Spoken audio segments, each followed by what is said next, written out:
ለማይታወቅ ለማይደረስበት ባህሪው ብዙ መገለጫዎች አሉት።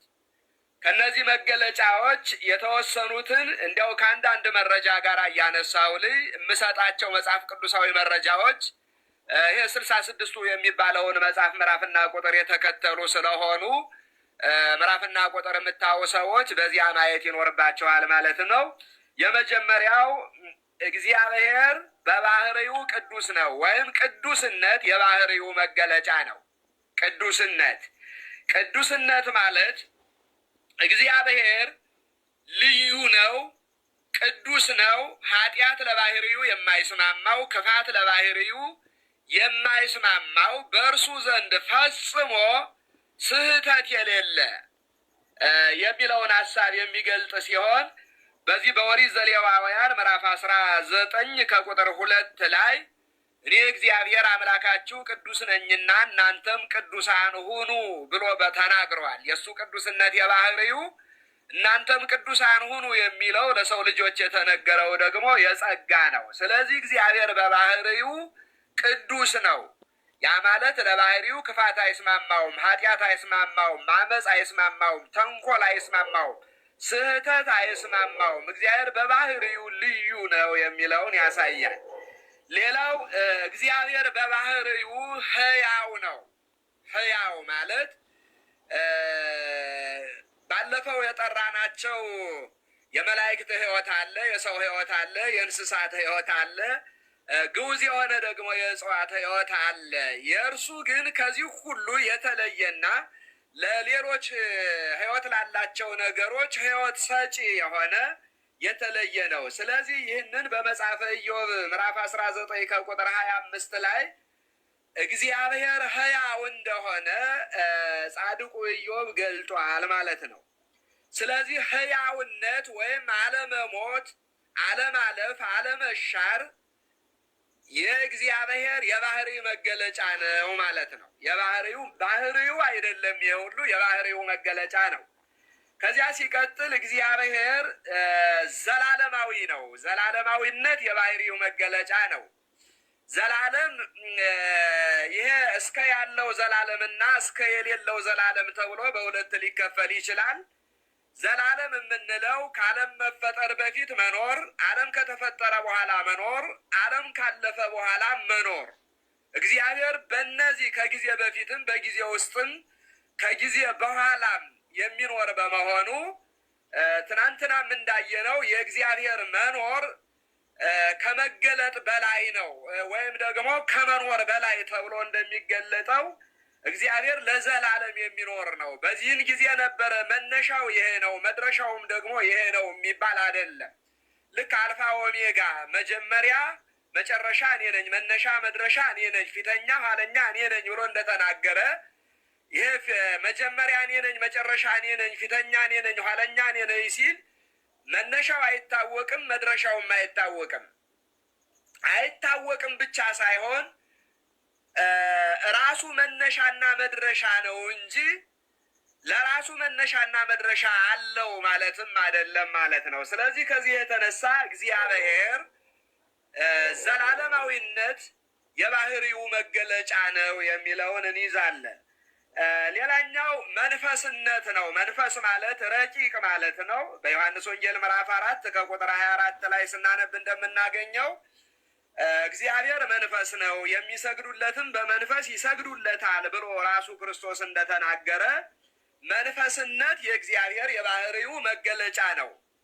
መንፈስ ማለት ረቂቅ፣ የማይታይ የማይጨበጥ፣ በቤተ ሙከራ በሳይንሳዊ ዘዴ የማይደረስበት፣ በአምስቱ የስሜት ህዋሳታችን ዳሰን፣ አሽተን፣ ቀምሰን፣ አይተን፣ አዳምጠን ልንረዳው የማንችለው ራሱን በእኛ አእምሮ ልክ ካልገለጠ በስተቀር ማለት ነው። ስለዚህ እግዚአብሔር መንፈስነት የባህሪው መገለጫው ነው።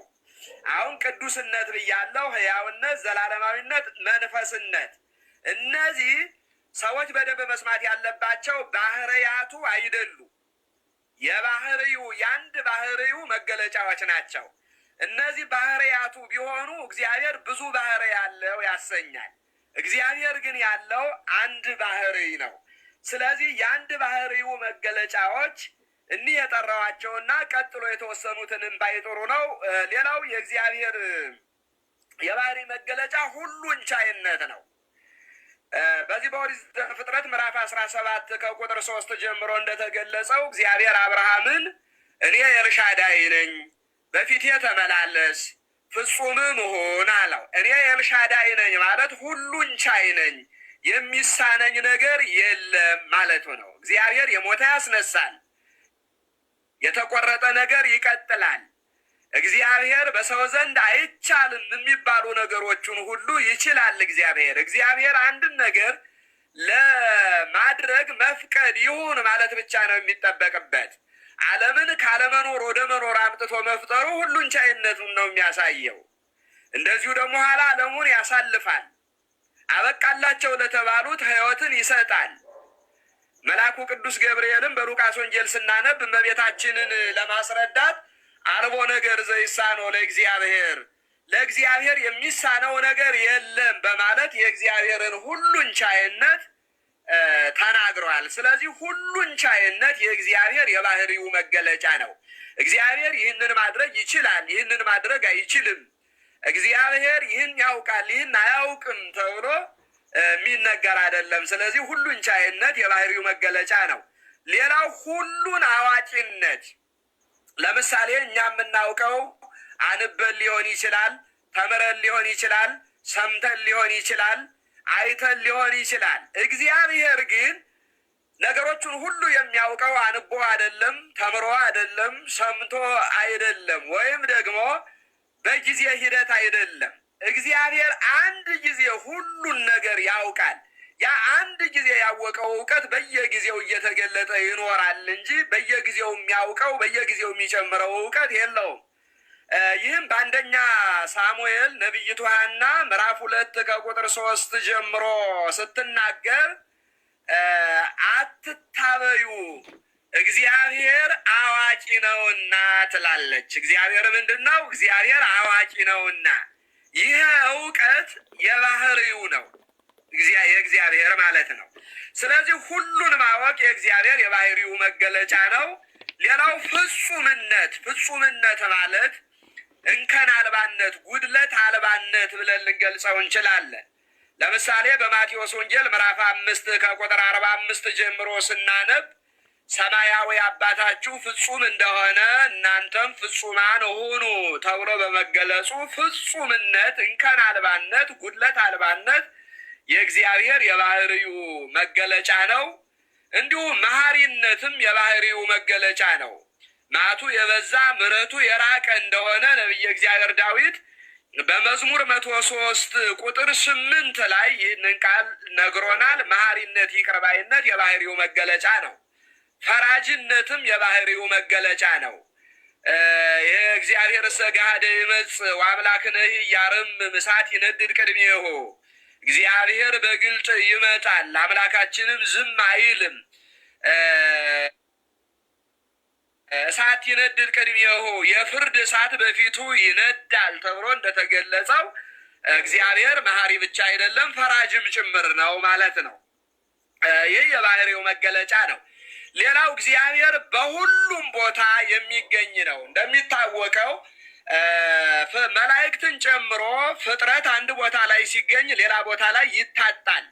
እግዚአብሔር ግን አንድ ቦታ ላይ ሲገኝ ሌላ ቦታ ላይ የሚታጣ አይደለም። እግዚአብሔር ተፈልጦ ያለበት አፋዊ ወይም ውሳጣዊ ሀለወት አለው። እንደገና ተፈልጦ የሌለበት ውሳጣዊ ሀለወት አለው። እንደገና እግዚአብሔር በፍጥረት ላይ ይኖራል፣ ፍጥረት ደግሞ በእግዚአብሔር ላይ ይኖራል ብለን እንዳነሳ ነው።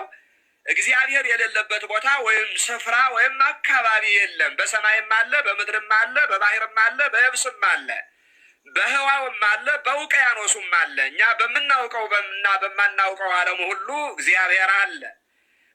ለዚያም ነው ነቢየ እግዚአብሔር ዳዊት በመዝሙር 139 ከቁጥር 8 ላይ እንዲህ በማለት ተናግረዋል። ወደ ሰማይ በወጣ አንተ በዚያ አለህ፣ ወደ ጥልቁም በወርድ አንተ በዚያ አለህ ብሎ እግዚአብሔር በሁሉም ቦታ ያለ መሆኑን ነግሮናል ማለት ነው።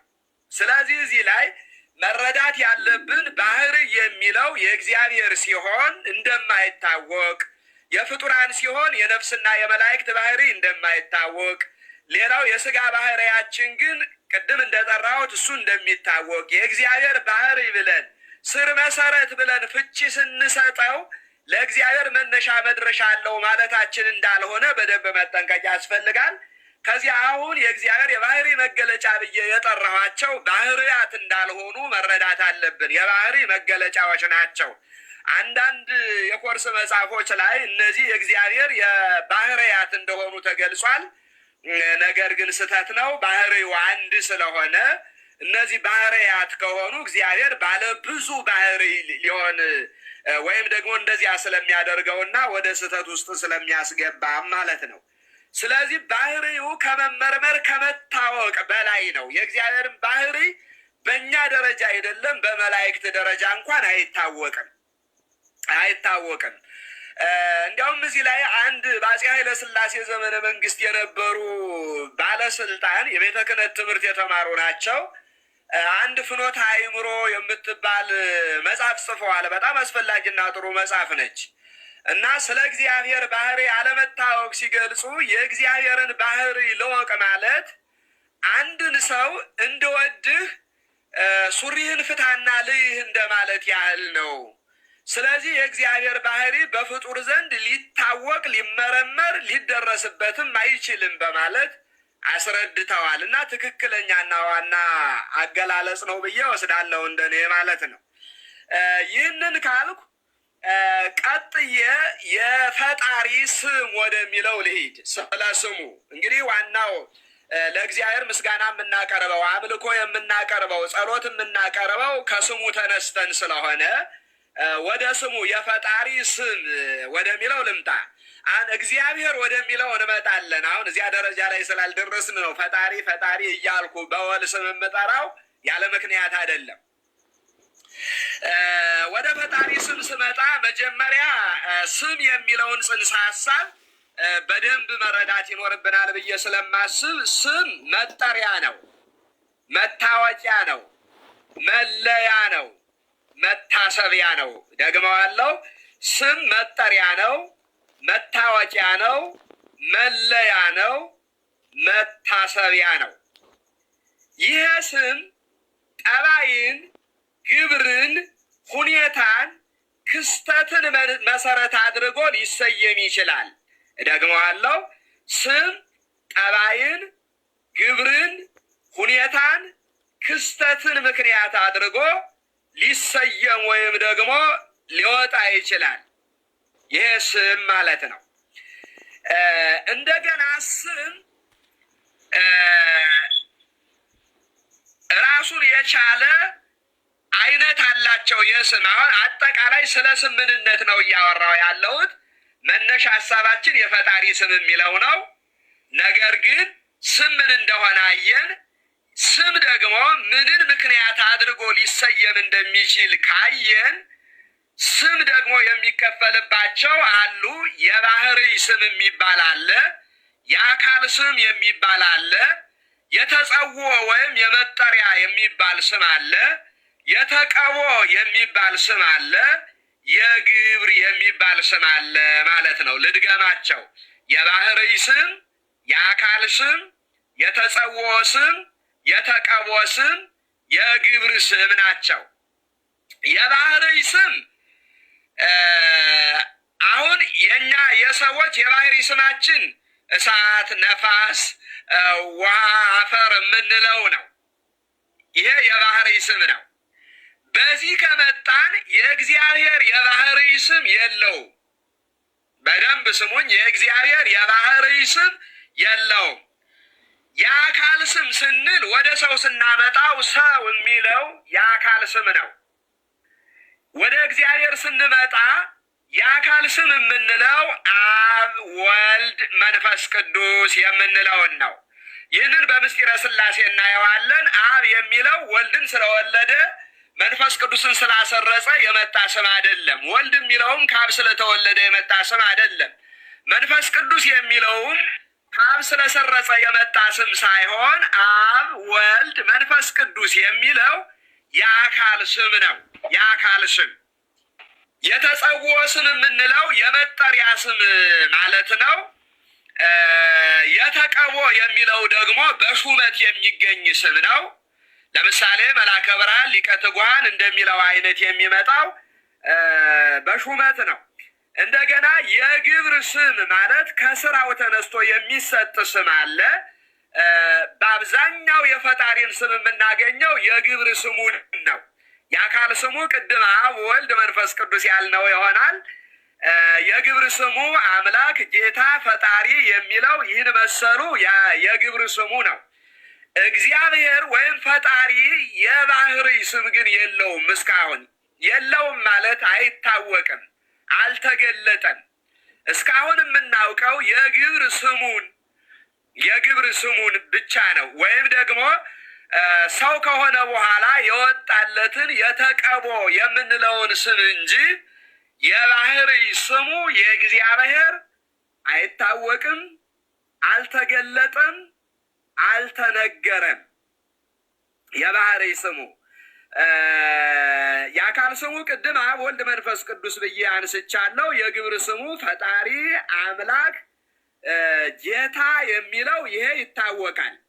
እንደገና ይሄ ግብር የሚለው በምስጢረ ሥላሴ በሰፊው ልናየው እንችላለን። በሁለት ይከፈላል። ግብረ አካልና አፋዊ ግብረ ባህርይ የሚባል ግብር አለው ለእግዚአብሔር ማለት ነው። ግብረ አካል የምንለው የአብ ወላዲነት አስራጺነት፣ የወልድ ተወላዲነት፣ የመንፈስ ቅዱስ ሰራጺነት ግብረ አካል ነው። ምክንያቱም አብ ወልድን አካል ዘማካል ይወልደዋል፣ ባህሪ ዘእምባህሪ ይወልደዋል። መንፈስ ቅዱስንም ባህሪ ዘእምባህሪ ነው የሚያሰርጸው፣ አካል ዘማካል ነው የሚያሰርጸው። ወልድም የሚወለደው እንዲሁ ስለሆነ ያም መውለድ ማስረጽ የአካል ግብር ነው። የአካል ግብር የባህርይ ግብር አይደለም፣ የአካል ግብር ነው። የወልድ መወለድም የአካል ግብር ነው። የመንፈስ ቅዱስ መስረጽም የአካል ግብር ነው።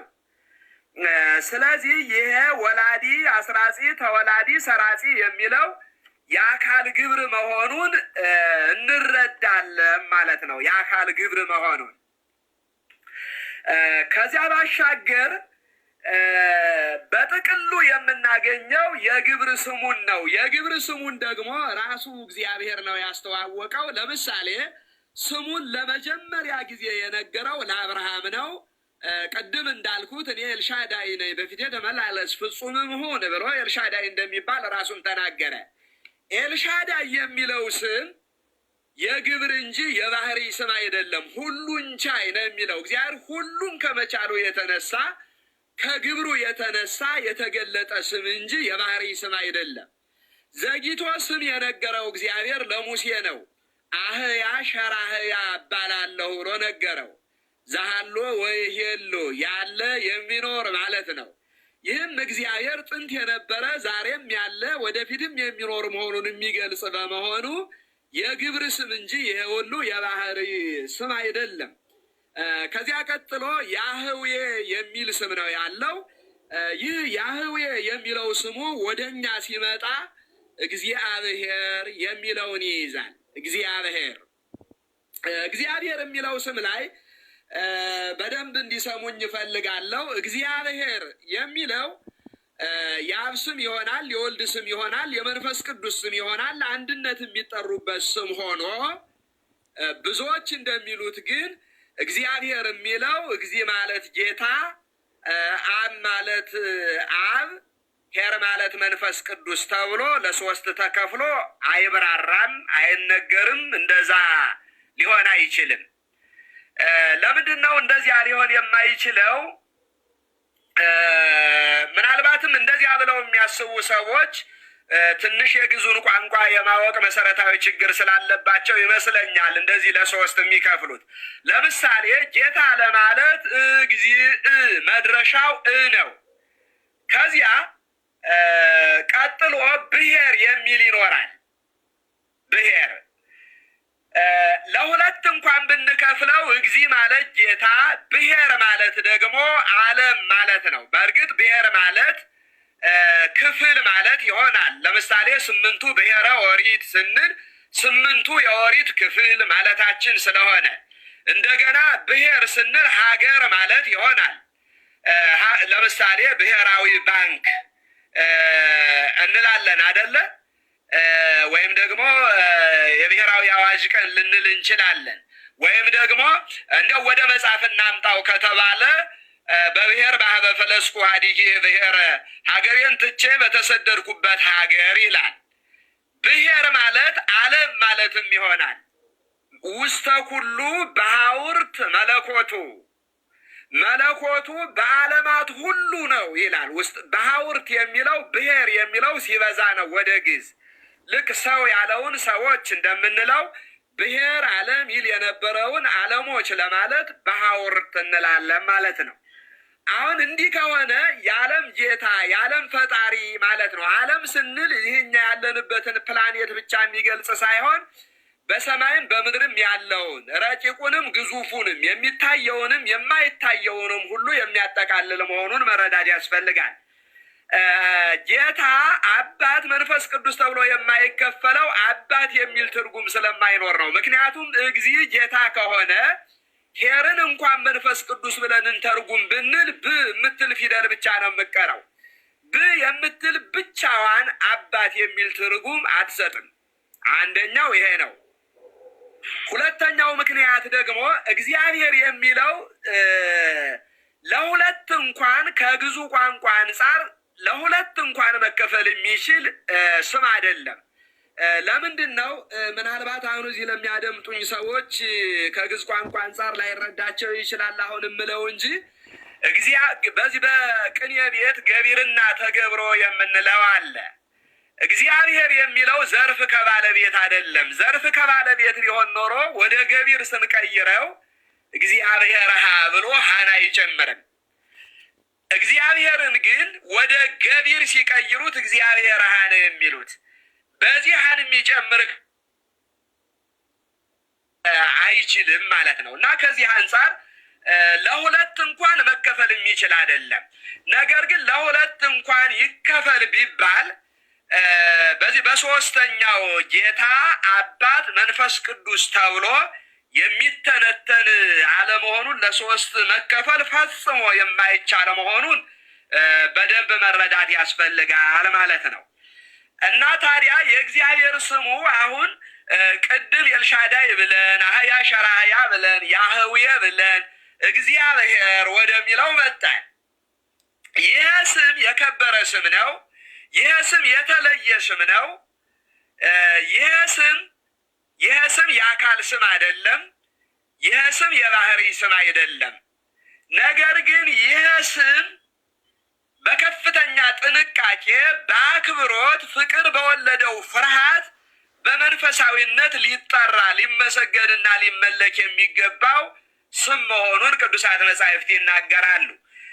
ለምሳሌ በኦሪት ዘጸአት ምዕራፍ 20 ላይ ከቁጥር 7 ጀምሮ ስናነብ የእግዚአብሔርን የአምላክህን ስም በከንቱ አትጥራ፣ ስሙን በከንቱ የሚጠራውን ከበደል አያነጻውምና ብሎ ስለሚናገር ስሙ በከንቱ የሚጠራ አይደለም። ከንቱ የምንለው ዘፈን ሊሆን ይችላል፣ ቧልት ሊሆን ይችላል፣ ምጸት ሊሆን ይችላል፣ ቀልድ ፌዝ ሊሆን ይችላል።